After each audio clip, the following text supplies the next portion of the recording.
네. 오늘 김보라 감독님과 제가 뭔가 후 MC 같은 그런 느낌으로 진행을 해보도록 하겠습니다. 먼저 이 영화를 만드신 임대환 감독님부터 관객분들께 인사 부탁드릴게요. 네, 안녕하세요. 영화 유니에게 출연한 임대현입니다. 이렇게 주말에 영화 보러 와주셔서 감사드리고요. 좋은 대화 나눴으면 좋겠습니다. 감사합니다. 김소혜 배우님. 안녕하세요. 유니에게에서 세봄 역을 맡은 김소혜라고 합니다. 반갑습니다. 네, 김보라 감독님 부탁드릴게요. 안녕하세요. 영화 벌새 감독 김보라입니다. 저는 윤희에게 톡방에 잠깐 들어가 있어요. 정보를 좀 수집하려고. 반갑습니다. 아, 윤희에게도 톡방이 있군요. 혹시 윤희에게 톡방에 별칭이나 뭐 그런 게 있나요? 애칭 같은 게 있나요?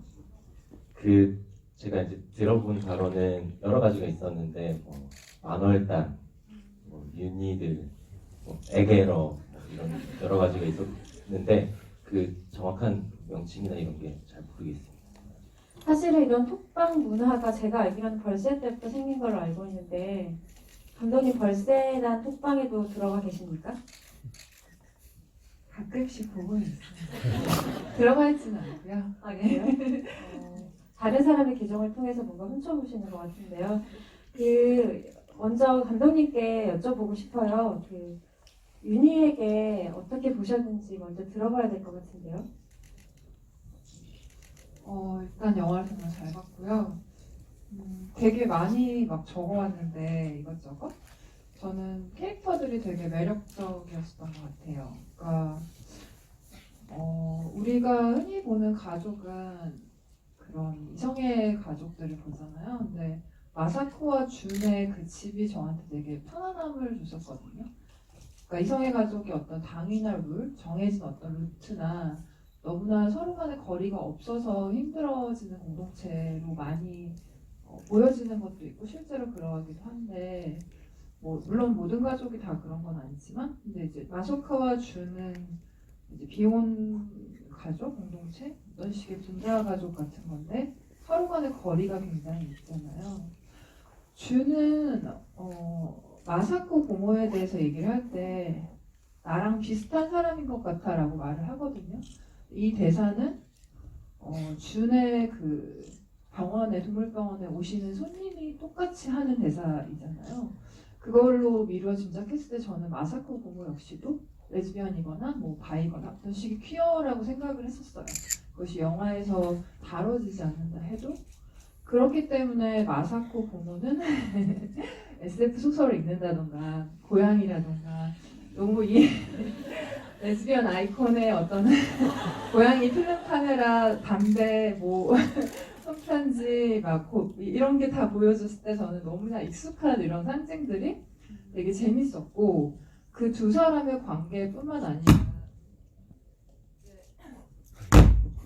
마이크, 임대환 감독님 마이크 일단 끄실래요? 제가 약간 팬심으로 좀 말을 길게 하고 있는 것 같은데 그런데 되게 재밌는 거는 윤희와 세봄의 가족은 초반에는 되게 퍼석했다가 어떤 이 준과의 관계가 드러나고 이 일본의 여행을 통해서 나중에 굉장히 생기를 찾은 느낌을 받았거든요.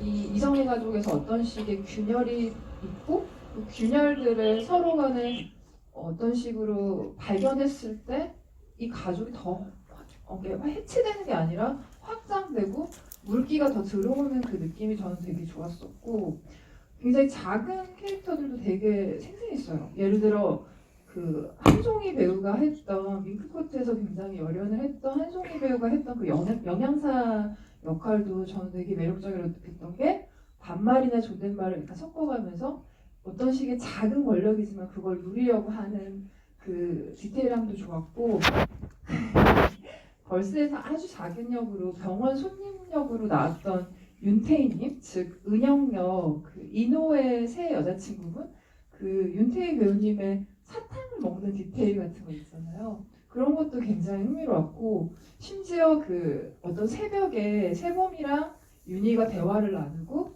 봉고를 안 타기로 결정한 날이 있잖아요. 그날 안 타요라고 누가 그러고 본고 문을 저 여자 뭐지? 하는 눈으로 딱 받는 역할의 배우분이 계셔요. 저는 그 배우분을 단편 영화에서 많이 봤었던 것 같은데 그 표정에서도 너무 생생한 거예요. 그러니까 이 윤희가 살아왔던 생들이 좀 저 표정 하나로 드러나는 그런 느낌 있잖아요.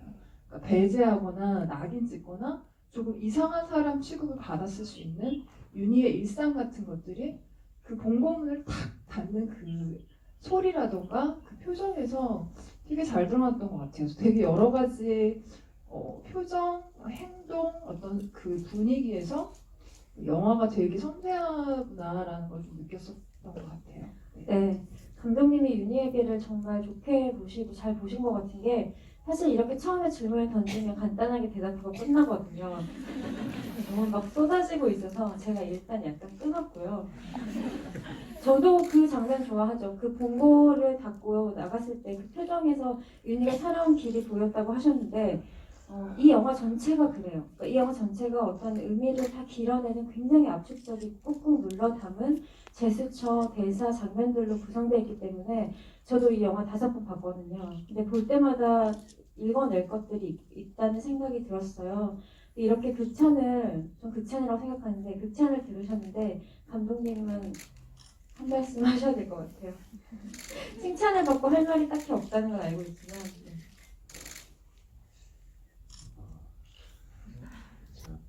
아무래도 이제 영화 만들고 나서 좀 느끼는 것은 이 영화를 관객분들이 좀 많이 기다려 보셨구나라고 생각을 했어요. 그리고 그 보고 싶어 하시는 것들이 좀 많이 담겨 있지 않나 그렇게 생각을 했고 또 제가 봤을 때는 사실 감독들은 만들어 놓은 영화를 봤을 때 부족한 점이 많이 보이고 그런데 이제 제 손을 떠나서 관객분들한테 이제 가서 영화가 이제 슬슬 완성이 되고 있구나 이렇게 요즘에 그렇게 생각을 하고 있어요. 감사합니다. 네. 김소혜 배우님께도 마이크를 드리고 싶은데요. 저는 그 예전에 김세호 배우님이 캐스팅 되셨을 때 감독님께 들어서 알고 있었는데 되게 의외였고 굉장히 신선했고 기대가 컸어요. 왜냐면 제가 무대에서 김소혜 배우님을 되게 좋아했거든요. 근데 그 어떤 느낌이냐면 약간 부끄러워하시는 것 같은데 굉장히 본인은 노력할지 몰라도 무대에 섰을 때는 본능적으로 움직인다는 느낌이 있어서 편안했어요, 보는 사람이. 근데 이번 영화에서도 굉장히 편안해서 김소혜 배우가 스크린에 나왔을 때 저는 무장해제되는 느낌을 받았거든요. 근데 따로 찾아보니까 막 대본이 너덜너덜해질 때까지 공부하는 스타일이라고 들었어요. 근데 어떤 식으로 접근을 했는지 또 첫 장편 영화인데 제가 이번에 첫 영화를 하면서 그 세 분 캐릭터를 보면서 가장 하고 싶었던 거는 초반에 캐릭터를 많이 공부하고 찾아가는 그 과정을 거치더라도 현장에서는 좀 단순하고 그런 거 생각하지 않고 그냥 진심으로 하고 싶다. 이게 저의 약간 아주 큰 목표였는데요. 근데 네, 짧게 오고 가는 대사들이지만 제가 공감 가는 게 많았고 그래서 더 하고 싶었던 것도 있고 그래서 현장에서 오히려 더 많이 부딪혔던 것 같아요. 준비는 준비대로 나름대로 열심히 했겠지만 그거를 거기까지 가져가서 생각하진 않았던 것 같고 현장에서는 그냥 제가 느끼는 대로 정말 하고 싶다라는 마음이 컸어요. 그럼 제가 느꼈던 게 거의 비슷한 맥락인 것 같은데 진짜 좀 보면서 정말 탁월하다, 되게 자연스럽게 연기를 잘한다고 느꼈던 장면이 아빠가 일하시는 경찰서 찾아갔을 때 나란히 앉아서 엄마에 대해서 물어보는 장면에서 아빠가 처음에는 말을 돌리기 위해서 뭐 사탕도 먹고 막 이러다가 아빠가 엄마는 이렇게 하면서 추임새를 넣으면서 다음 말을 너무너무 기다리고 있다는 느낌을 받았거든요. 그래서 그 장면에 대해서 좀 들어보고 싶었어요. 세범이는 그때 일단 이 친구는 한번 탁 해야겠다 하면은 그걸 직진하고 가는 스타일이라고 생각을 했는데 이제 한 명 한 명씩 계속 조사를 하잖아요. 그러다 보니까 아빠에게도 그 대답을 정말 듣고 싶었던 거고, 그리고 엄마도 저도 외로운 존재라고 생각했는데 그 답을 엄마가 왜 외로울까, 나는 왜 외로울까에 대한 그 답을 굉장히 모르고 있었던 것 같아요, 원래는. 근데 그거를 알 수 있겠구나, 마음에 그런 게 좀 깔려 있었던 것 같아서 그 대답이 뭔지는 모르겠지만 그거를 굉장히 바라고 있었던 것 같아요. 뭔가 해결하기 위해 그 마음도.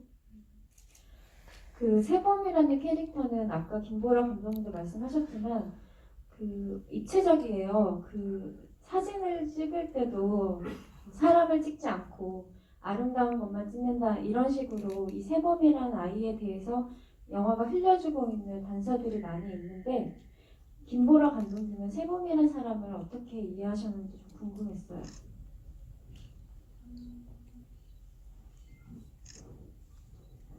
되게 매력적인 캐릭터였던 것 같아요. 근데 매력적인 캐릭터인데 그 연기가 되게 그 캐릭터를 정말 완성시킨 느낌이었었거든요. 방금 기자님께서 그거 말씀하셨잖아요. 근데 저도 똑같이 느꼈거든요. 저거 되게 진짜다. 저 리액션은 정말 듣고 싶어하는 사람의 리액션이다라고 생각을 했었고 재밌는 대사들이 많았어요. 그러니까 어떻게 말하면 딴 사람이 말하면 저런 대사를 할 수도 있는 대사가 세범이 말했을 때 되게 매력적이었던 게 그냥 합당하게 다가왔던 게 엄마는 아직 괜찮아 이런 대사잖아요. 근데 그 대사가 누가 다른 사람이 했을 때는 되게 별로일 수도 있는 대사인데 세범이의 맥락으로 그렇게 한다던가 그리고 사실 경수를 좀 업신여기는 게 좀 있잖아요. 근데 이제 그것도 이제 다른 배우가 했을 때 또 어땠을까 싶은데 세범의 방식으로 했을 때 그게 또 밉지 않은 부분도 있었고 해지는 소리 들린다 이런 얘기가 네, 맞아요. 되게 네. 디테일하면서 굉장히 매력 있었어요. 네, 그리고 그런 표정, 리액션 같은 것들이 되게 흥미로웠는데 특히 그 겨울에 빨간 코트를 입고 리액션 하는데 다 각각의 리액션이 다른 호흡을 갖고 있어서 되게 매력 있다 느꼈었어요. 네. 그 해지는 소리 들린다라는 대사는 정말 문학적이고 문어체적인 대사인데 잘못 들으면 되게 오글거릴 수도 있는 대사거든요. 그런데 너무 자연스럽게 원래 그런 사람인 것처럼 말을 툭 뱉더라고요. 처음에 시나리오 봤을 때 그 대사를 보고 어떤 느낌을 받으셨는지. 근데 그런 장난이라고 할까요? 그런 걸 많이 하지 않나요? 네, 뭐 그런 식으로 엄마 해지는 소리 들린다 가자 이런 거 있잖아요. 뭐 그런 식으로. 제가 너무 메말랐나 봐요. 그 소매 배우님이 아까 잠깐 듣기로는 혼자 뭐 시도 쓰신대요. 그래서 그냥 기본 감수성이 저랑 다른 것 같고 제가 실례한 것 같고요. 문청이에요. 정말 그 책도 많이 읽고 문학 청년요? 네, 시도 쓰고 청이라뇨? 문학 청년. 네. 그래서 그런 대사를 내뱉을 때 좀 이질감 없이 편하게 들리는 것이 문청이라서 네. 문청이시라고 하고요. 사실 아까 김보라 감독님도 얘기하셨지만 경수를 업신여기는 그런 태도는 감독님의 전작이자 장편 데뷔작인 메리 크리스마스 미스터 모에도 있어요. 여자친구가 남자친구 굉장히 업신여기는데 그게 그들만의 애정 표현인 부분이 있어요. 그리고 감독님이 여자 캐릭터를 굉장히 저는 생동감 있게 쓰신다는 생각이 들고 남성 감독이 여성 캐릭터를 쓴다는 접근이 아니라 사람을 만들어낸다는 접근으로 다가가시는 분이라고 생각해서 이번에 또 굉장히 탁월한 캐릭터 만듦새다라는 생각이 들었고요. 그리고 여러분들도 느끼셨겠지만 굉장히 담백하고 담담한 톤 안에 유머가 있어요. 이번 영화에서도 제가 영화를 볼 때마다 관객들이 막 웃었던 장면이 엄마가 김예 씨가 남자친구랑 세범을 발견하고 웃으면서 미쳤구나 미쳤어 할 때 모두 웃었거든요. 근데 감독님이 처음 쓰실 때부터 그런 유머 톤들을 생각하셨는지 김희애 씨 특유의 톤이 그걸 만들어낸 건지. 이제 아무리 제가 생각을 하고 대본에 이렇게 썼더라도 사실 그걸 구현하는 것은 배우분들이기 때문에 제가 할 수 없는 영역이 있는 것 같아요. 네, 김희애 배우님이 그 그 순간에 너무 자연스럽게 그 어떤 만드는 거 없이 그냥 그 대사가 나오시는데 저도 쫄았거든요. 그 순간에 그렇게 만들어 주신 것 같아요. 그 헛웃음이 정말 그런 유머 포인트가 되었어요. 또 아까 김보라 감독님도 초반에 캐릭터에 대한 얘기를 많이 하셨고 저도 방금 여성 캐릭터에 대해서 얘기를 했는데 감독님이 이 캐릭터를 쓰실 때 가장 목표로 두었던 뭐 원칙 같은 게 있다거나 그게 뭘까요? 아무래도 이 영화를 처음에 시나리오를 머릿속에 이 이야기를 떠올렸을 때부터 지금까지 사실은 당사자성에 대한 그런 고민은 계속 이어지고 있는 것 같고요. 다만 이제 좀 저는 이 영화를 찍을 감독으로서 어떤 태도가 필요할까 했을 때 좀 책임감이 필요하다고 생각했어요. 이제 그것은 제가 얼마나 도덕적으로 올바르게 사느냐 물론 그것도 중요하겠지만 그걸 넘어서 이 영화의 그 시선을 객관과 어떤 보편 그리고 중립의 시선이 아니라 그 이상으로 어떤 제 포지션을 이해하고 입장을 갖고 좀 편파적으로 찍어야 된다고 생각을 했고 그런 좀 과정이 있었던 것 같아요. 방금 감독님의 이런 태도에 대한 얘기를 들으셨는데 김보라 감독님은 이것과 연관해서 영화를 보면서 어떻게 느끼셨는지 좀 궁금해요. 그 태도요? 어려워지는데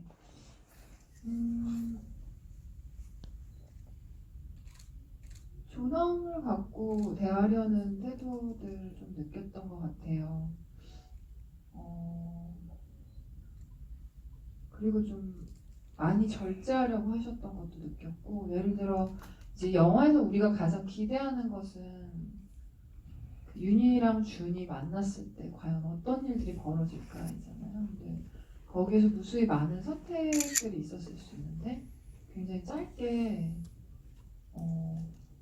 되게 아쉽게 표현이 또 돼요. 근데 그 아쉬울 정도로 또 표현하는 그 선택들에서 어떤 식의 그런 진부한 그림이나 그런 것보다는 좀 더 여백을 남기고 싶어하는 그 태도도 느꼈었고, 아까 말씀드렸던 그 마사코와 준을 그리는 그 태도도 우리가 흔히 생각하는 어떤 제도 안에 있지 않는 여성들은 박복한 여성이라던가 되게 삶에 윤기가 없거나 운이 좋지 않은 여성들로 묘사되는 경우가 되게 많잖아요. 근데 사실 보면 이 둘의 집이 정말 저 집에 괜히 한번 놀러 가고 싶다 싶을 정도로, 물론 고양이가 너무 귀엽기도 하지만 고양이가 너무 귀엽다. 네, 알고 보니 그 고양이가 굉장히 유명한 고양이라고 하더라고요. 그래서 되게 그런 묘사들 같은 것들이 태도를 보여주는 거죠.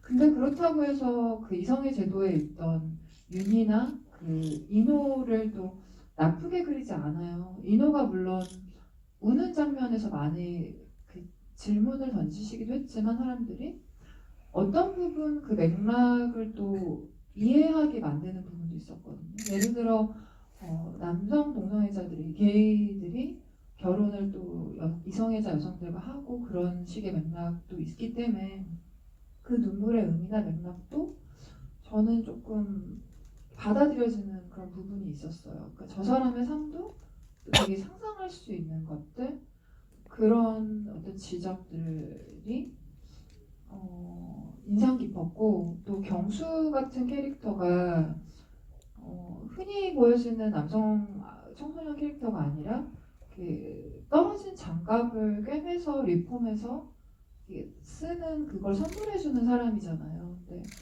그런 게 저는 또 영화의 어떤 상징처럼 느껴졌거든요. 그냥 관객으로서는 많은 걸 상상하고 싶을 때 이렇게 뭔가가 부서지고 찢어졌을 때 그걸 기워서라도 다시 해내고자 하는 게 사실 우리 윤희 캐릭터이고 준의 캐릭터이기도 하기 때문에, 또한 그 마사코 고모 역시도 되게 많은 어떤 역사가 있었을 것 같아요. 그런 역사가 있었기 때문에 준이라는 친구가, 그 여성이 그렇게 차 안에서 장례식 후에 그 결혼이나 뭐 소개팅 얘기를 하니까 확 화를 냈을 때 너 왜 그러니가 아니라 그냥 받아들여 주잖아요. 굉장히 널 응원하고 있다 이런 식으로. 그런 것에서 저는 태도들을 되게 강하게 느꼈던 것 같아요. 임대영 감독님, 이 말씀을 듣고 좀 하고 싶은 말씀 있으신지, 뭐 경수 캐릭터라던가.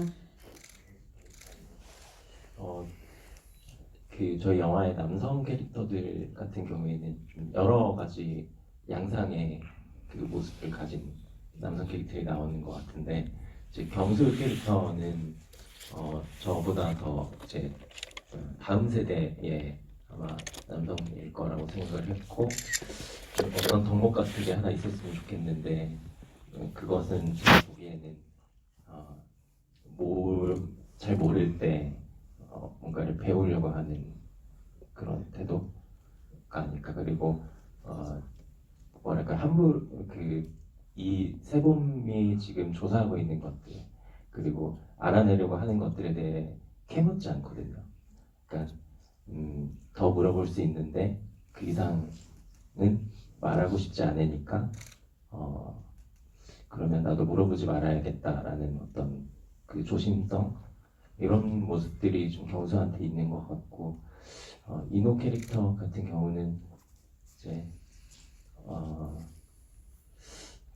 저는 되게 그 심리가 조금 구겨져 있는 인물이라고 생각했어요. 근데 그것이 생각해보면 그 심리가 구겨진 것은 자기 자신 때문인데, 그것을 다시 펴려고 할 때 그 윤희에게 가서 이거를 펴달라고 하는 거죠. 저는 그렇게 좀 생각을 했었어요. 좀 작게 봤었는데,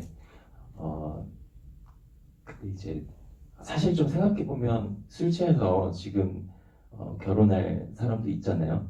근데 전 부인한테 가가지고 그렇게 하는 것이, 그게 이것을 어떻게 봐야 할까?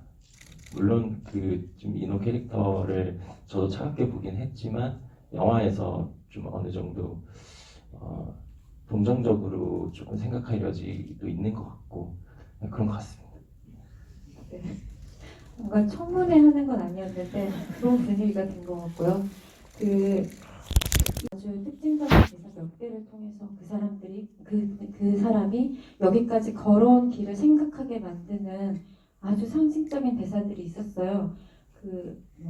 고모가 요즘에 꿈에 윤희가 나온다고 하니까 무슨 꿈을 꿨니? 라고 물어봤을 때 그냥 같이 있었어 라는 대사에서는 그 사랑의 크기나 그리움, 상처 같은 것들이 보였고, 또 어떤 여성과 데이트를 할 때 혹시 여태까지 숨기고 살아온 게 있다면 앞으로도 계속 숨기고 살아요 라고 했던 그 대사가 정말 가슴이 저는 아팠거든요.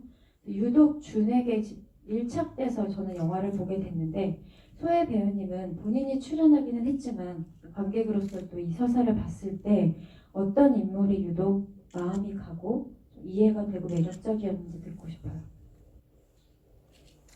저는 제가 영화를 찍는 것도 그렇고 보면서도 처음 찍어서 그런 걸지도 모르는데 계속 세범의 시선을 많이 따라간 것 같아요. 그래서 엄마 입장이 가장 공감되고, 엄마가 내가 없었을 때 저렇게 하셨겠구나라는 그냥 윤희의 장면이 나올 때 그런 생각을 하게 되고, 그래서 엄마를 계속 본 것 같아요. 자기 캐릭터를 정말 사랑하시는군요. 아니 이게 그런가 봐요. 네. 사랑하면 좋죠. 약간 예외적인 순간들이 있는 엇박자나 어떤 우리가 예상하는 표정이 아닌 영화들이거든요. 감독님의 영화들은 제가 볼 때는.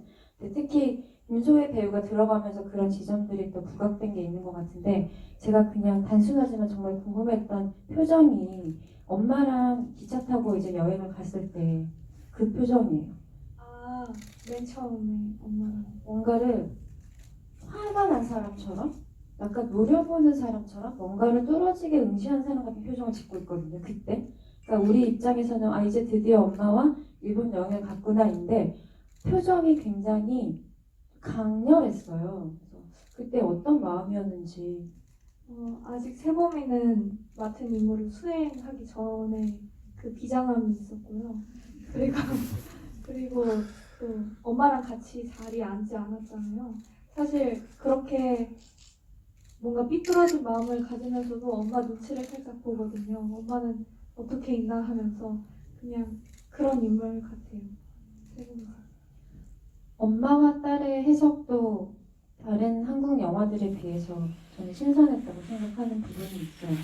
그러니까 되게 대등하게 그리고 있다는 느낌이 있었거든요. 그리고 서로가 서로에 대해서 어느 정도 차갑게도 느끼고 잘 모른다는 걸 인정하고 있는 그런 느낌이 들었는데, 김보라 감독님은 이 세범과 윤희의 엄마와 딸의 관계 어떻게 보셨는지 궁금해요. 어려운 질문. 저한테 다 하시는 것 같아요. 저도 현미 기자님이 말씀하신 거랑 비슷하게 느꼈어요. 그러니까 우리가 흔히 미디어에서 보는 모녀 관계라는 게 굉장히 끈적하게 나오잖아요. 근데 여기서는 너는 너, 나는 나, 이게 느껴지거든요. 그리고 세범은 엄마가 더 외로워 보여서 엄마랑 살기로 했다고 하는데, 실은 엄마가 어떤 것들에 의해서 외로워했는지, 그리고 엄마가 왜 사람을 외롭게 했는지도 되게 알아가는 그 과정을 통해서 사실은 내가 엄마에 대해서 정말 많이 모르고 있었다라는 것도 알게 되고, 또 자기 자신도 또 찾아가는 그런 여정 같았거든요. 저는 그래서 그 거리가 굉장히 좋았고, 또 윤희라는 이 중년 여성이 흔히 우리가 보는 엄마의 역할을 수행하는다기보다는 필름 카메라로 사진도 굉장히 찍었고 자신의 취향도 분명히 있는 이 여성이 딸을 기르는 모습 또한, 그리고 딸과의 적절한 그 거리 또한 이 영화의 태도같이 보였었어요. 저는 되게 좋았던 장면 중에 하나는 그게 이제 세범의 표정이었는데, 기자님도 그 표정에 대해서 많이 말씀하셨는데, 굉장히 전혀 다른 어떤 느낌을 조금 줬던 그 표정이, 그 시계탑 아래서 두 여성이 만나고 윤희와 준이 만나고 그걸 지켜보던 세범이 이제 임무를 다 완수한 거잖아요. 그러고 이렇게 딱 돌아가가지고 걸어가는데 거기에 어떤 애수, 슬픔을 저는 봤거든요. 마치 사랑하는 사람을 떠나보내는 그런 느낌처럼. 그 정말 뒷모습에서 저런 감정을 연기하는 게 참 신기하다. 어떤 마음으로 또 연기했을까 궁금하더라고요. 결국 또 배우님한테 질문이 가는데요. 그 뒷모습도 컨트롤 하신 거예요? 아니 근데 엄마랑 준이랑 만났을 때 그 찍은 그 장면이 실제로 굉장히 슬펐어요. 보면서 뭔가 그냥 울컥하는 그런 게 있었어요. 저도 왜 그런지 모르겠는데 그리고 나서 또 바로 찍었고 또 길이 그렇게 미끌미끌했기 때문에 그냥 그런 거. 그 길이 영화의 온도에서 그 다 얼음바닥이었어요. 그래서 저희가 그 위험하지 않게 녹여가지고 이렇게 걷게 했는데 그래도 금방 얼더라고요. 그래서 걸을 때 발에 정말 힘을 많이 주고 걸었어야 됐을 것 같아요. 그리고 저도 그 장면을 되게 좋아하는데 그 선 다음에 하늘을 보면서 짓는 그 세범의 표정이 뭔가 다 이루었다, 다 이루었도다 하는 그 표정. 네. 그거 어떻게 연기하셨는지 궁금해요. 아니 저는 사실 그때 이거 어떡하지? 이렇게 했는데 그냥 하니까 마음이 막 뭔가 뭉클했어요 할 때. 그래서 이거 뭔가 잘 해낸 것 같다 했는데 또 실제로 보니까 근데 약간 이런 감정이었거든요. 아쉬웠다는 거예요? 실제로 네, 하고 그러니까 그런 경험도 처음 해본 거라서 그런 것 같아요. 땀나요. 너무 잘했다는 얘기 하니까 오히려 불편하신 것 같아서 그러면 지적을 네, 농담이고요. 방금 우리가 시계탑 얘기 되게 많이 했는데 저는 영화 처음 봤을 때도 그랬고 계속 사실 궁금했어요. 감독님 만나면 꼭 물어보고 싶은 장면이 그 사실 거기로 달려가는 영화잖아요. 관객들 저마다 바라는 상이 있을 거고 굉장히 어떤 기대하는 것도 있었을 거예요. 그리고 다양한 선택지가 있었겠죠. 둘이 안 만나게 할 수도 있고 어떤 최악의 상황에는 아니면 둘이 만나서 만나는 걸로 컷할 수도 있고 대화를 길게 이어갈 수도 있고 둘이 걸어가는 뒷모습을 더 길게 보여줄 수도 있었는데 한번 세봄으로 끊어버리고 그 감정을 세봄이랑 경수한테 한번 갔다 오기도 하고 그리고 둘의 대사는 굉장히 짧죠. 오랜만이네 그렇네. 그리고 나서 걸어가는데 그걸 만월 그러니까 달이 받잖아요. 근데 그 달을 바라보고 있는 사람은 고모예요. 그렇게 설계하신 이유가 좀 듣고 싶었어요. 이제 대본을 쓴 대로 이렇게 찍었지만 저희가 편집을 하면서 나름의 또 다른 호흡과 그 러닝 타임에 맞는 나름의 논리가 좀 필요했었는데 이제 언제 보름달을 띄울 것인가가 이제 저희 숙제였어요. 근데 저는 처음에 생각했던 것은 윤희와 준이 만나는 순간에 그 하늘 위로 뛰어버릴까 이렇게 생각을 했었는데 이제 그 보름달이 차고 다시 기울고 또 다시 이렇게 차는 그 과정에서 이 다시 탔다면 이제 다시 시작할 수 있는 거라고 생각을 했거든요. 그래서 그 보름달을 띄우는 순간은 그 윤희와 준이 만나는 순간이 아니라 만나고 난 뒤에 앞으로의 이제 삶이 펼쳐지기 시작할 때 이제 그때 띄우는 게 맞겠다라고 생각을 해서 그렇게 아마 편집하면서 순서 조정을 좀 했던 것 같아요. 고모가 바라보고 있는 시점은요? 그 씬에서 그 준의 대사가 있는데요. 눈이 언제쯤 그치려나. 이게 마사코 고모가 평소에 하던 말인데 이제 그 마사코 고모의 말이 준에게 이렇게 전이 되는 것인데 저는 영화 찍을 때 그 전작에서 이제 부자관계 이야기였는데 항상 부자관계 이야기할 때 유산 같은 게 있어요. 물려받는 것. 근데 이 영화에서 이 모녀의 관계들에서 뭘 물려받을 것인가라고 했을 때 저는 마사코 고모의 그 어떤 삶의 태도, 눈이 계속 쌓이는데 그걸 또 계속 치우고 또 쌓이면 치우고 그러면서 막막하니까 일종의 주문처럼 하는 말이다. 근데 그것이 어떤 체념의 태도라기보다는 삶과 좀 치열하게 싸우는 사람의 태도라고 생각했고, 그래서 준이 그것을 좀 이어받는 그런 태도를 이어받는 것을 좀 중요하게 생각했어요. 그래서 삶이 시작할 때 그 마사코 고모가 달을 보고 있고 그 마사코 고모의 말이 준한테 전이 되고 이런 그 그림을 생각을 했던 것 같아요. 그 여기와 연관돼서 제가 하나만 질문 더 하면 아까도 약간 얘기가 나왔지만 그 세범이가 엄마를 선택한 이유는 엄마가 더 외로워 보였기 때문이었고 준이 아빠를 선택한 이유는 나에게 더 무관심해 보이는 사람이어서 라는 대사가 대조적으로 나오잖아요. 저는 거기서 뭔가 감독님이 본인의 세계관이나 가치 같은 것들을 담아냈다는 생각을 했었는데 그렇게 대사를 약간 교차하듯이 대조하듯이 그 부분을 좀 강조하신 이유가 궁금하더라고요.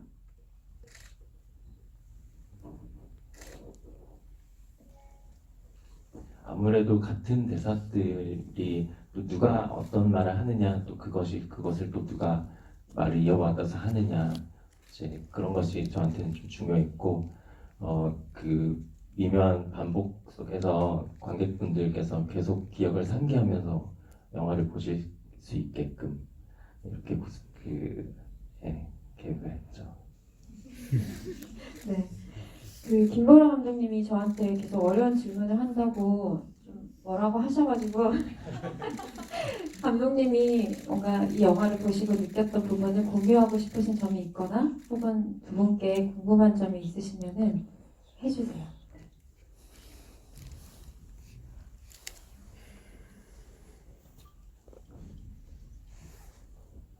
어려운데요.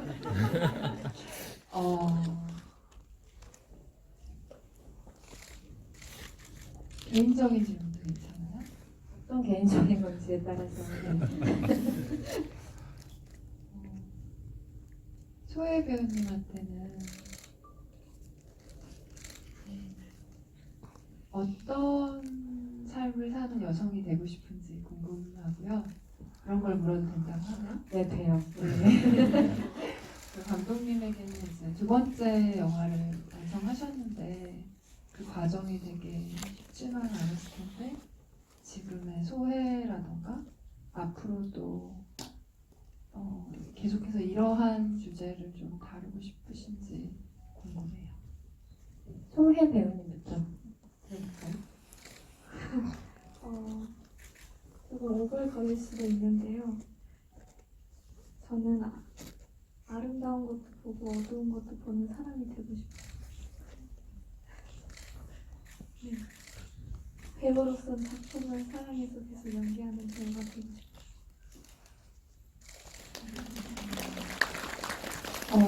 문학 청년이 은청이어서 그런지 이게 되게 간결한 말인데 엄청난 울림이 있네요. 네. 감독님은 두 번째 작품을 만드신 소혜에 대해서. 참 영화 그 한 편 만드는 것이 이렇게 돌아보면 그 과정이 모르겠어요. 회한의 감정이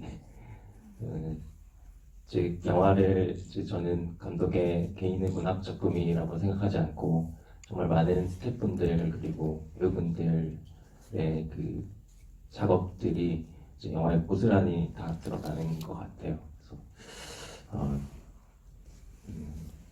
제 감독은 그것을 책임지고 바른 방향으로 이끄는 사람인 것 같고 저도 그렇게 되기 위해서 좀 노력을 좀 하겠습니다. 그리고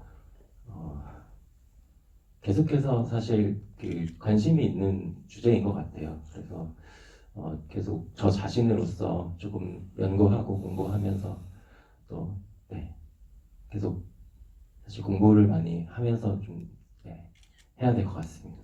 제가 오늘 너무 제가 사실 벌새라는 영화를 저도 극장에서 3번 봤어요. 그 친구들 데리고 이렇게 막 추천하면서 보여줬는데 그 감독님의 그 영화를 만드시는 어떤 치열한 태도들이 이제 저는 편집할 때 저희 영화 편집할 때 봤었는데 참 자극이 많이 됐었어요. 그리고 이렇게 좋은 영화가 또 나왔구나. 좀 관객으로서 행복했었고 그래서 저도 본받아서 좋은 영화 찍을 수 있도록 계속 노력해야죠. 박수 보내주세요. 네. 두 분 되게 감동적인 말씀을 하셨는데, 저도 그렇지 않아도 이제 두 분께 벌스에 대해서도 여쭤보고 싶었는데요. 지금 김보라 감독님이 임대영 감독님한테 하신 질문은 스스로가 지금 가장 많이 생각하는 것에 대한 질문일지도 모른다는 생각이 들었어요. 이제 감독님도 두 번째 작품 찍으셔야 되니까. 그런데 또 방금 치열한 작품이었다라고 말씀하셨는데, 사실 벌새는 여러분이 보기에도 누가 봐도 정말 치열하게 찍고 치열하게 이 작가의 영혼을 담았다라고 느껴지는 파워가 있는 영화였어요. 저는 그걸 관객들이 느꼈기 때문에 그렇게 많은 분들이 환호했다고 생각하고, 그러니까 임대영 감독님이 윤희에게가 잘 된 이유도 많은 분들이 기다려온 이야기였던 것 같다라고 하셨는데 저에겐 두 작품이 다 동일해요. 우리가 보고 싶었던 것을 말해준 분들이에요. 그런 의미에서 저도 특별한 영화라고 생각하고 있고요. 소혜 배우님도 여쭤보니까 벌새를 보셨다고 하더라고요. 어떻게 보셨는지 좀 듣고 싶어요. 저는 진짜 많이 울었어요. 어떤 순간들이세요? 아버지 울 때랑 그 오빠 울 때 제가 왜 그렇게 많이 울었는지 모르겠어요. 그냥 그분들이 울 거라고 생각을 못했고 거기에서 위로를 받는 느낌이었어요, 제가. 그리고 또 제가 대입할 수 있었던 게 너무 많았던 것 같아요. 그걸 보면서 예전의 저를 생각하게 되고 제가 존경하는 선생님을 생각하게 되고 그런 분이 있다는 거에 좀 감사하게 되고 되게 반성하게 되고 그래서 많이 울었던 것 같아요, 보면서. 방금 그 영지 선생님 말씀하신 거죠? 네. 방금 말씀하셨던 어떤 사람이 되고 싶냐고 했을 때 아름다운 것도 보고 어두운 것도 보는 사람 되고 싶어요라는 말이 그거와 다 연결되는 것 같다는 느낌이 들어요. 네, 제가 만약에 그 은희가 그 선생님을 만나고 뭔가 의지를 다져갈 수 있다고 생각을 했는데 저는 더 감사하게도 그 선생님과 더 오랜 기간을 보면서 영화에 대한 얘기를 하고 그랬었던 적이 있었어요, 한때. 근데 그것 덕분에 제가 좀 무너지지 않고 가야겠구나 생각을 했던 것 같고 또 저는 그 다리가 무너진 시기를 잘 모르지만 제가 학교를 다닐 때는 세월호 사건이 있었거든요. 그래서 그거를 또 생각하면서 진짜 저랬었는데 저렇게 다 모여서 봤었는데 그때 진짜 엄청 슬펐는데 하면서 봤던 것도 있고 뭐 가족들하고 식사하는 자리나 아니면 엄마를 부르는데 엄마가 안 쳐다보잖아요. 근데 그때 그 은희의 시선이 되게 저한테 여러 가지 생각을 하게 했던 것 같아요. 이거는 약간 여담인데 저희 벌새 마지막 종영 GV 할 때 어떤 관객분께서 은희가 자라서 윤희가 되냐고 하신 분도 계셨어요. 네. 개인적인 질문을 하셨고 그에 대한 답변을 들으셨는데 감독님은 또 그 듣고 어떤 생각 드시는지 들어보고 싶네요. 아까 여기 오기 전에 한국사 시험 준비한다는 얘기도 들었어요. 소혜 배우님께서. 그걸 듣고 참 아름답다 그런 생각을 했거든요. 근데 방금 말씀하신 그 짧은 문장 듣고 되게 뭉클한 느낌이 있어요. 그래서 되게 맑은 영혼이 나에게 딱 좋은 에너지를 주는 것 같아요. 사실은 아름다운 것만 보고 싶지 어두운 것까지 다 끌어안는 거 힘들잖아요. 그래서 어떻게 저런 얘기를 딱 대답을 할까 되게 뭉클한 느낌이에요. 네. 저는 감독님 말씀을 듣다가 임대원 감독님 말씀 듣다가 감독님이 두 번째 장편을 하셨잖아요.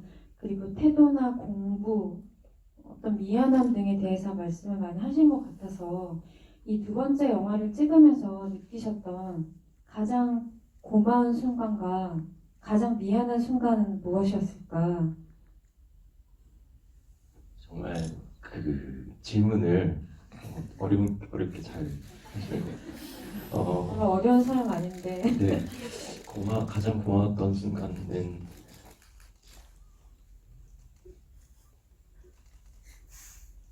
거의 모든 순간들이 감사하죠. 딱히 어떤 특별한 순간을 꼽기가 어려울 만큼 사실 현장에서는 다 감사한 것 같아요. 지금 생각난 것은 김희애 배우님이 연기 하나가 생각이 났는데요. 온천에 들어오셔서 벽에 기대서 이렇게 마른 이제 입이 마른 거죠. 그래서 혀로 이렇게 그 입술을 죽이는 그런 연기를 하시는데 전신에서 많이 우셨잖아요. 저희가 이제 시간 순서대로 찍지는 않는데 그것을 기억을 하고 계셨다가 택시씬 찍고 한참 뒤에 그 온천씬을 찍었는데 사실 제가 챙기기 어려웠던 디테일이었는데 그런 것들을 계속 생각하고 계셨던 거예요. 그래서 그 순간에 모니터를 보면서 감동했고 또 감사드렸죠. 저처럼 김희애 배우님께서는 연출자의 시선으로 또 이 영화를 보시는구나. 그래서 이런 디테일도 다 챙겨주시는구나 이렇게 생각을 했었어요. 감사한 순간이랑 미안한 순간은 항상 미안한 것 같아요. 항상 모든 순간이 현장에서 그 모든 그 스태프들의 어떤 눈빛 그리고 배우분들의 눈빛을 보면 심장이 쪼그라들고 어딘가로 숨고 싶죠. 그리고 미안하죠. 그런데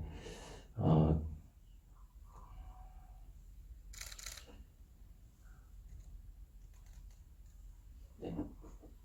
딱히 정말 어떤 특별한 순간이라기보다는 항상 그런 마음이 있는 것 같아요. 고마움과 미안함이. 김보라 감독님은 들으시면서 고개를 끄덕끄덕 하셨는데 연출자로서 공감 가는 얘기인가요? 네, 그러니까 저도 이 윤희에게 지금 현대에서 막 조금 찾아봤더니 소혜 배우님께서 이게 끝나는 게 너무 아쉽다, 뭐 항상 너무 촬영장 가는 게 좋았다, 뭐 이런 식의 얘기를 하셨더니 감독님께서 그 얘기를 들으니 좀 죄책감이 든다. 자기는 끝나기만 바랬다. 약간 그런 맥락의 이야기를 하셨어요. 제가 기억하는 게 맞다면, 근데 그게 이 영화가 실험다가 아닌 거 우린 다 알잖아요. 감독으로서 정말 무슨 도살장 끌려가는 것 같잖아요. 현장이라는 게 잘해야 되고 사랑하기 때문에 더 아프고 그래서 그 말이 왠지 되게 공감이 갔었어요. 어떤 이름을 까먹었는데 어떤 헐리우드 거장 감독님은 촬영장에 갈 때 잠깐만 차 좀 여기서 세워달라고 한 다음에 거기서 토하고 간다고 하더라고요. 그 정도의 압박감이 있는 자리인데요. 이렇게 감독님께서는 늘 저에게 보여주시는 모습이 이렇게 조심스럽고 절제되어 있고 차분차분 하시거든요. 소혜 배우님이 느끼시는 현장에서 감독님은 어떤 분인지 굉장히 많이 달리세요. 달린다고요? 네, 달려서 오셔서 소야 이건 이렇게 봤으면 좋겠는데 식의 얘기잖아요. 그러면은 저로서는 불편한 게 그래도 긴장감이나 이런 게 확실히 많이 줄어들고 그래서 선사 감독님이라고 제가 네 칭할 만큼 항상 그 현장에 달려오셔서 저희한테 물어봐 주시고 이랬던 것들이 많았고 제가 새벽에 너무 큰 고민에 빠져서 신에 대한 그래서 문자를 드렸을 때도 바로 전화 오셔서 저한테 말씀해 주시고 또 어떤 긴 씬을 마무리했을 때 이렇게 문자로 경수랑 저한테 너무 잘하고 있다고 얘기해 주시면 저는 계속 저를 의심하는 상황이기도 했기 때문에 그게 너무 저한테 큰 도움이 됐거든요. 너무 좋은 감독님이시네요. 그렇죠? 네. 아닙니다. 좀 보장인 것 같아요. 좀 감동적인 포인트가 많았던 대화들이었던 것 같아요. 이제 여러분들의 질문을 조금만 받아보고 이 자리를 마무리할까 하거든요. 손 들어주시면 저희 마이크 드리겠습니다. 저기 위에 계신 분부터 받아볼까요? 네, 지금 손 뒤 돌아보신 분요.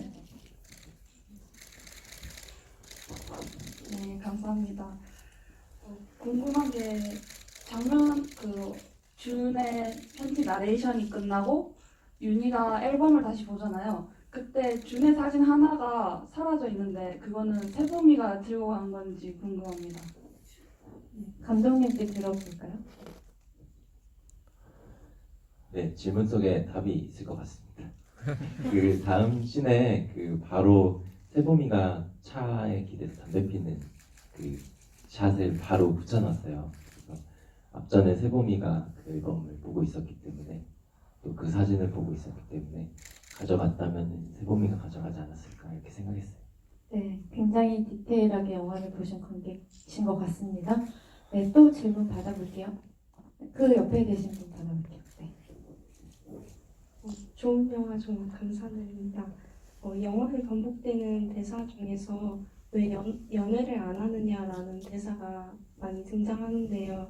그 세봄이 윤희에게 그리고 그 남자 사촌이 준에게 준이 마사코에게 그런 말을 던졌던 것 같아요. 그런 같은 대사를 다른 여러 인물상들이 반복함으로써 무엇을 의도하셨는지 그게 되게 궁금했습니다.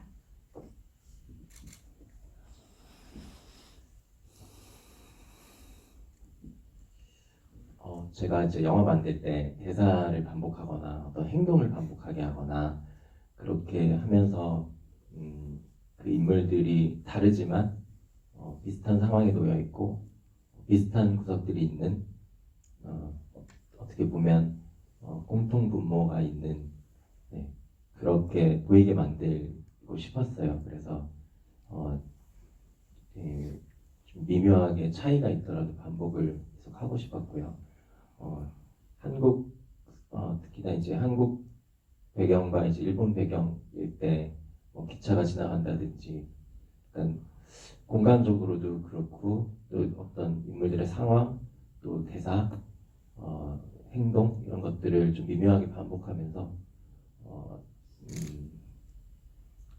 비슷한 우리가 혐오와 차별이 만연한 사회에서 살고 있고 그 안에 살고 있는 사람들은 크게 다르지 않을 것이라는 어떤 그런 생각들이 좀 있었고요. 네, 그렇게 했던 것 같습니다.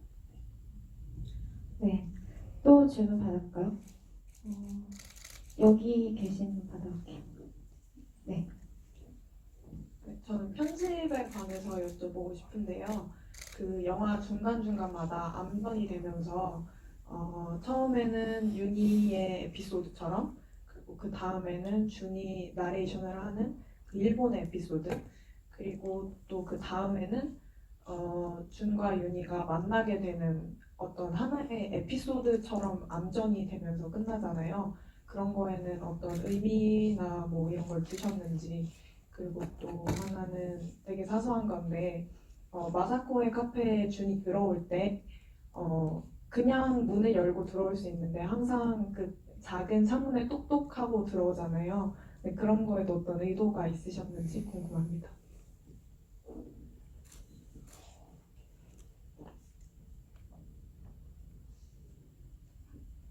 네, 그 문을 이렇게 똑똑 두드리는 것은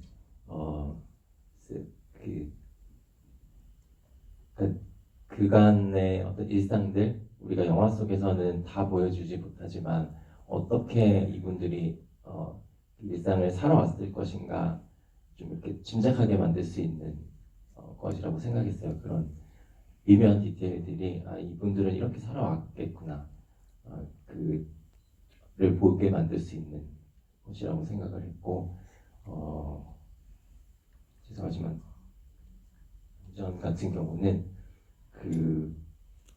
사실 개봉 구상할 때부터 생각했던 건데요. 인물들이 많이 웃지 않아요. 그래서 그 웃는 순간에 저는 닫고 싶었어요. 그래서 준이 편지를 쓰다가 웃는 장면 그리고 윤희가 마지막에 세봄의 시선 안에서 미묘하게 웃는 모습에서 닫고 싶었는데 이제 그 순간이 저는 관객분들이 보실 때 조금 희열을 느끼실 수 있지 않을까. 근데 그것을 길게 보여주는 것보다는 그렇게 미소가 지어질 때 앞으로를 더 상상할 수 있게끔 그렇게 반복해서 보여줄 수 있도록 설계를 했던 것 같습니다. 제 영화를 여러 번 봤지만 그거를 눈치를 못 챘는데 이 영화의 편집 아웃점은 웃는 순간이다. 그걸 명심하면서 한 번 더 보고 싶다는 생각이 들고요. 한 분만 더 받아볼까요? 저쪽에 계신 분 받아볼게요. 지금 손 들어주시면 네 마이크 드리겠습니다. 네, 지목해 주셔서 감사합니다. 영화를 지금 한 두세 번 정도 보고 있는데요. 그 감독님께 질문 두 가지 정도 드리고 싶어요. 첫 번째 질문은 임대영 감독님 두 번째 장편 영화신데 되게 로케를 굉장히 멀리 다녀오셨잖아요. 되게 아름다운 곳, 눈이 가득한 곳. 그래서 장소 선정에 있어서 그렇게 사실 로케를 그렇게 멀리까지 가시기가 다짐하시기가 좀 그 과정이 좀 생각하셨던 게 많았을 것 같은데 어쩜 그렇게 잘 다녀오셨는지 그것도 여쭤보고 싶고 두 번째 질문은 좀 많이 무거운 질문인 것 같은데 임대영 감독님과 김보라 감독님 두 분께 질문을 드리고 싶어요.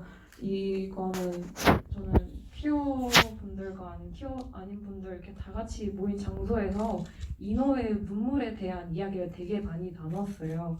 처음에 영화를 봤을 때는 그 인어가 그냥 무작정 윤희 집으로 찾아오잖아요. 근데 윤희는 찾아오지 말라 했음에도 불구하고 술 먹고 찾아와서 주저앉아 있고 그리고 다음에 찾아왔을 때는 나 술 안 마셨어 하면서 대화를 진행하고 있어요.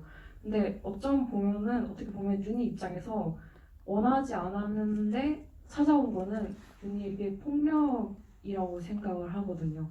그래서 저는 그 장면을 보면서 굉장히 불쾌하기도 했고 그리고 다른 사람들이랑 그 모여있는 자리에서 좀 대화를 나눴을 때 나만 불쾌했니? 라고 했을 때 다들 좀 불쾌했다 하더라고요. 그래서 아까 그 퀴어인 분들 그 언급한 이유는 인호 입장에서 그 두 번째 찾아왔을 때 눈물을 흘려요. 청첩장을 주면서. 근데 그 인호의 눈물이 어느 정도는 저도 이해가 가긴 하거든요. 얼마나 외로웠을까 싶기도 하고 하지만 그래도 그 방식이 올바르지 않았다고 생각을 하는데 두 감독님들께서 그 인호의 눈물이 어떤 의미로 다가왔는지 좀 궁금하고 특히 벌새에서도 아빠가 울고 오빠가 울고 그런 질문 되게 많이 받으셨잖아요. 김보라 감독님 저도 많이 봤었는데 이 부분에 대해서는 좀 짚고 넘어갔으면 좋겠습니다. 네, 감사합니다. 오늘 질문들이 다 내용이 너무 알차고 좋은 것 같은데 일단 간단하게 왜 오타루로 이렇게 야심차게 두 번째 영화에서 그렇게 큰 포부를 가지셨는지.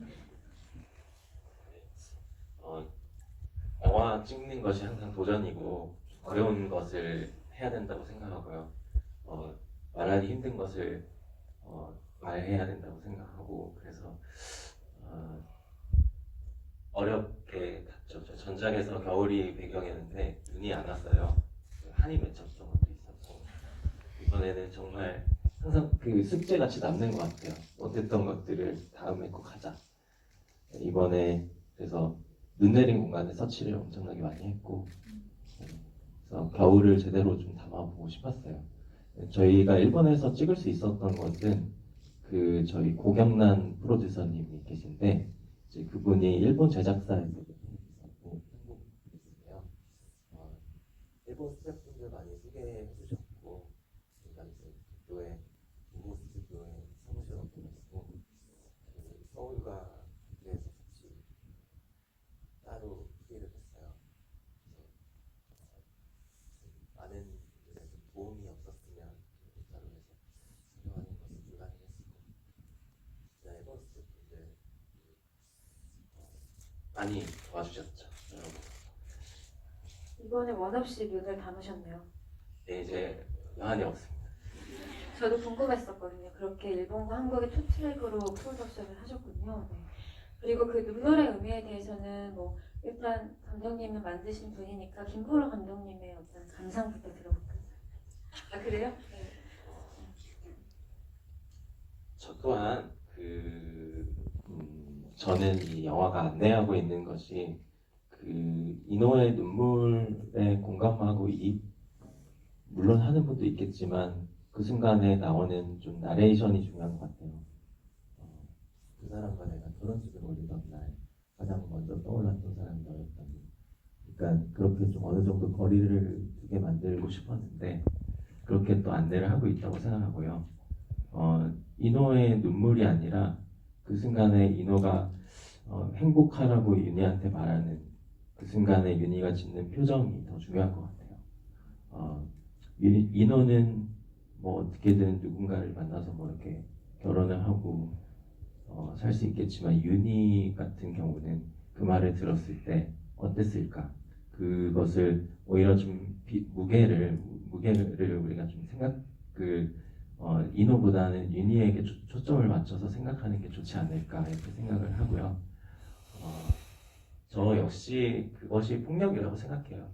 그 술 먹고 찾아가서 앉아 있고 그것을 오지 말라고 하는데도 또 그 경각심이 없이 왔던 거잖아요. 분명한 어떤 그 뭐랄까요, 잘못은 잘못인 것 같고요. 그것을 뭐 이렇게 감싸거나 그렇게 하고 싶지는 않았고 다만 그런 생각은 있는 것 같아요. 그 폭력이라는 것이 특히나 가족 안에서 일어날 때 우리가 그런 아주 미세한 폭력들을 사실 매일매일 겪고 살거든요. 그런 감각들을 사실 저도 좀 뭐랄까 가족 안에 있으면 느끼는 것 같고 그것들을 그냥 영화 없이 좀 보여주는 거죠. 그러면서 생각을 해보면 좋을 거죠. 저는 여기 이 영화에 우는 장면, 남성이 우는 장면이 나온다고 해서 그 장면을 내가 싫어하게 될까라는 기대를 갖고 이미 봤어요. 기대를 갖고. 네, 이게 뭔가 싫어하게 될지도 몰라 이러면서. 근데 실은 뭐 봤을 때 저는 이해가 갔어요. 왜 우는지. 그러니까 물론 당연히 그렇게 술 먹고 찾아가고 이런 거는 이 가족이었기 때문에 이 사람이 여전히 거리두기를 못하고 있는 거잖아요. 아직도 그렇다고 생각하고. 그러니까 그런 건 분명히 굉장히 불쾌한 행동이고 그거에 대해서 제가 뭐 지지를 하거나 이런 건 아니지만 사실 삶에서 이 영화라는 거에서 저는 항상 정치적으로 올바른 어떤 캐릭터 그리고 완벽하게 윤리적인 캐릭터만을 보여주는 것이 영화는 아니라고 생각하거든요. 굉장히 찌질하고 굉장히 복잡한 결을 갖고 있는 것을 보여주는 게 입체적인 캐릭터를 보여주는 어떤 창작자로서의 역할이라고 생각하는데 저는 개인적으로 예전에 본 영화 중에 아메리칸 뷰티에서 이제 성이 바뀐 역할이 나오잖아요. 거기에 이제 그 이웃집 주인공의 이웃집 남자가 남자 동성애자이고 근데 이제 그 부인이 항상 시체 같은 얼굴 표정으로 영화에 나와요. 거의 이제 막 말라 빠진 화초 같은 표정을 항상 하고 있는데 그 영화를 봤을 때 저는 그 부인에게 되게 공감을 했거든요. 저 부인은 무슨 죄로 저 남자의 비밀 때문에 이런 결혼 생활을 유지를 해야 되는 건가라는 생각을 했었기 때문에 마찬가지로 저는 이 윤희가 이 결혼을 물론 오빠에 의해서 약간 반강제적으로 했던 것 같은 역사가 있지만 어쨌든 이 사람이 그 생활을 견디는 것이 되게 좀 안타까운 그 마음도 좀 있었던 것 같아요. 근데 당연히 이 남편은 이성애자였다면 부인에게 그렇게 요구하는 것들이 있잖아요. 한국 사회에서 뭐 감정적 케어라던가 뭐 지지라던가 여러 가지. 사실 이 사람이 새롭게 선택한 여성 그 배우를 봤을 때 캐릭터를 봤을 때 되게 사랑을 많이 줄 것 같은 여성이었단 말이에요. 잠깐 봤지만 너무 애교가 있는 이 한국 사회에서 중년 남성들이 원하는 어떤 그런 어떤 캐릭터를 일부러 감독님이 하셨었을까라는 생각을 했었는데 되게 자기가 원했던 거를 채워줄 수 있을 것 같은 여성을 선택했구나라는 느낌을 받았거든요. 물론 근데 이노가 이 여성하고 살았을 때 정말 충족감을 느낄지 아니면 정말 이 여성의 이 사랑스러움을 막 이렇게 착취만 할지 그건 알 수 없지만 사실 윤희에게 그거를 좀 기대를 했기 때문에 이 남자는 더 힘들어하고 자기를 연민하지 않았을까라는 마음도 있었지만 어떤 맥락에서는 아까 그 아메리칸 뷰티를 봤을 때 느낌처럼 저 사람 저 생활에서 되게 어쨌든 숭사가 없는 결혼 생활이었겠구나라는 건 되게 공감이 됐었어요. 네, 좋은 답변이 되셨으면 좋겠고요. 저도 김보라 감독님 말처럼 영화 속에 나오는 모든 캐릭터가 PC할 수는 없다고 생각하고 그 자기 연민에 취한 남자의 찌질한 모습으로도 보일 수 있는 장면이라고 생각하고 저는 거기서 윤희가 그 청첩장 그 그림을 보면서 좋아 보이신데 사랑이 많으실 것 같아라고 할 때 윤희의 인생을 돌아보면서 굉장히 감정적으로 동요가 됐었거든요. 개인적으로는 되게 좋아하는 장면 중에 하나입니다. 이제 이 자리를 마무리하려고 하는데요. 소혜 배우님부터 소회를 들어볼까요? 이 자리에 대한.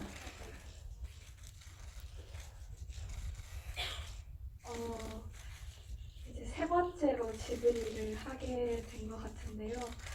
아직 답을 잘 못하는 것 같은데 항상 드는 생각은 정말 자세히 그리고 많이 영화를 봐주시고 사랑해주시는구나 생각하고 제가 더 노력해야겠다 생각하고요. 그리고 이 세상의 모든 윤희들이 행복했으면 좋겠어요.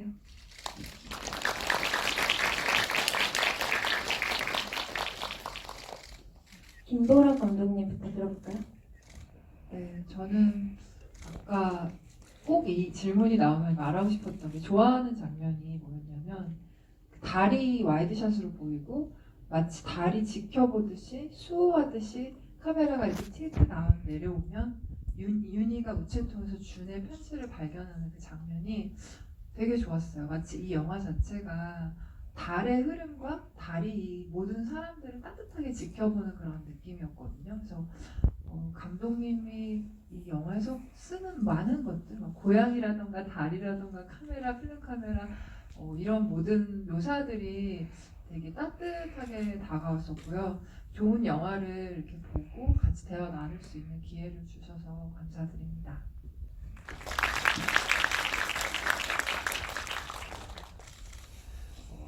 오늘 이렇게 김보라 감독님과 좋아하는 김영민 기자님과 김소혜 배우님 이렇게 관객분들과 함께 심도 있게 또 대화 나눌 수 있어서 좋았고요. 그런 생각이 들었어요. 그 전에 그 벌새의 그 나레이션 중에 그 마지막 편지 중에 그때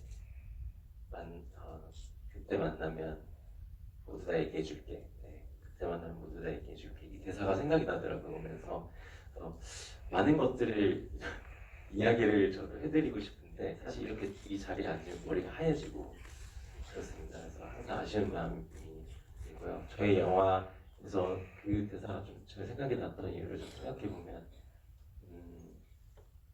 그런 이야기들은 시작을 하더라도 끝내 하지 못하게 되는 것 같아요. 그리고 저희 영화의 이 편지들도 시작을 했지만 이게 그 마음이 다 담겼을까? 불가능한 일이 아닐까? 이제 그런 것들을 관객분들한테 드리고 이렇게 같이 감상을 나누는 시간을 갖는 게 좋은 것 같습니다. 너무 좋은 시간이었어요. 감사합니다. 네, 감독님 말씀을 듣고 보니까 그 영화의 공통점이 나레이션, 편지의 나레이션으로 마무리 된다는 엄청난 연결고리가 있었네요. 그리고 방금 소혜 배우님께서 세상의 모든 연인들한테 뭐라고 하셨죠? 행복했으면 좋겠다 말씀하셨는데 굉장히 따뜻한 분인 것 같아요. 옆에 있으니까 더 느껴지는 어떤 기운이 있거든요. 네, 되게 오늘 감동을 많이 주시네요. 그리고 저는 이 영화가 처음 이 영화를 보고 나왔을 때 제 집에 돌아가면서 무슨 생각을 했냐면 그러고 보니까 이 영화에는 플래시백이 없다. 그 윤희와 준의 과거 제사가 화면에 나오지 않았구나. 왜 그랬을까를 생각했었거든요. 이 이야기는 뒤를 돌아보는 이야기가 아니라 나아가는 이야기구나. 그래서 감독님이 그렇게 의도를 하셨나 보다라는 생각이 들었어요. 벌새도 마찬가지고 윤희에게도 마찬가지고 사람이 자기 자신을 쳐다보고 인정할 때 나아갈 수 있구나라는 그런 메시지를 주는 영화였거든요. 저도 오늘 이 자리를 빌어서 두 감독님께도 다시 한번 감사드리고 오늘 정말 경청해 주시고 좋은 질문 많이 해주신 관객분들도 감사드립니다. 모두들 안녕히 돌아가세요.